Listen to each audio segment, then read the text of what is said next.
Okay, so this is the Suzuki Sidekick hunting project. Bought this car about 1.5 years ago.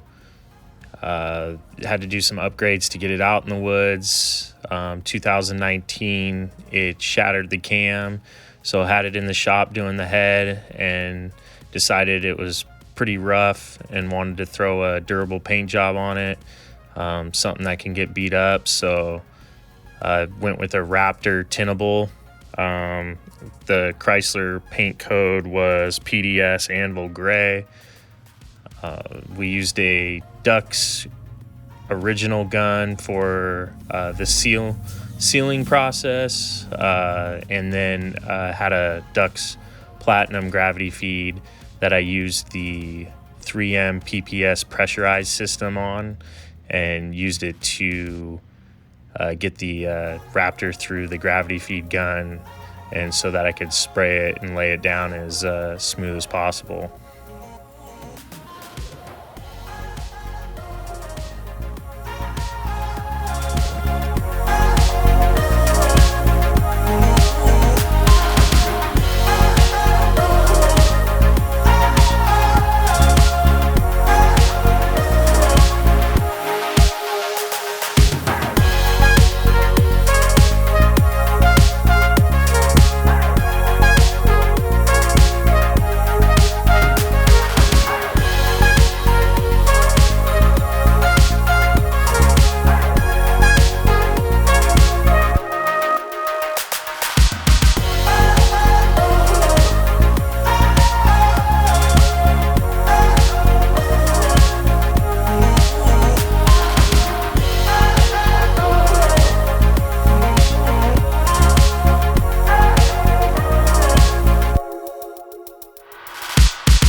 So here I was messing with the cheater valve on the regulator to pressurize the PPS system.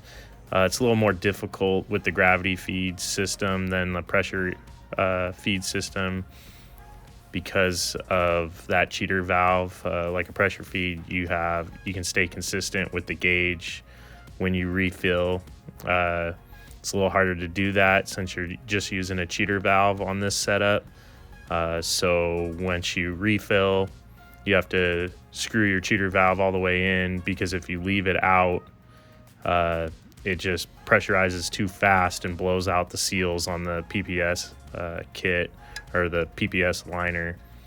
So each time you're trying to find the right pressure without blowing that seal out, and being able to atomize it the way you were atomizing before. So it's a little bit of a hunt and peck situation, but definitely doable, and makes it easier to clean up with a gravity feed system.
talk a little bit about my gun setup and how it's going to help somebody else. Found out some stuff while spraying this Raptor liner out of the gravity feed with the pressurized cup. So for sealer, I just used standard Dux gravity feed, 1/4 tip universal needle with an A1 air cap. It's kind of my go-to for pretty much any general coating I'm doing automotive wise. So that's that. But with the Raptor sprayed out of the gravity feed, I was thinking of it as kind of like a pressure feed setup, and which I shouldn't have been. It's different. It's a totally different animal. So I did what I normally do with my pressure feed setup, which is a 1/2 tip in a self-cleaning needle. But the pressure out of this system doesn't allow you to really, I guess, get the same consistency as a pressure feed in a pressure pot would. So if I had to do this spray again, I would definitely go up a tip, or go up a few tip sizes and see where I want to be. This regulator allows you to not just pipe in straight air what you're doing. So it's got a cheater valve on here, and that pressurizes this liner. And like I said in the video, it's a real hunt and peck where the pressure needs to be to crush the liner bag in here. So yeah, doing it over again, I'm gonna go up a few tip sizes so that I can use less air pressure to crush the bag in here, to get fluid flow. So the bigger the tip size, the less air you're gonna need to pressurize this system and get paint out. So, and you got to watch, because these bags, you put too much pressure in this cup, and these bags blow out, and then you have a mess everywhere.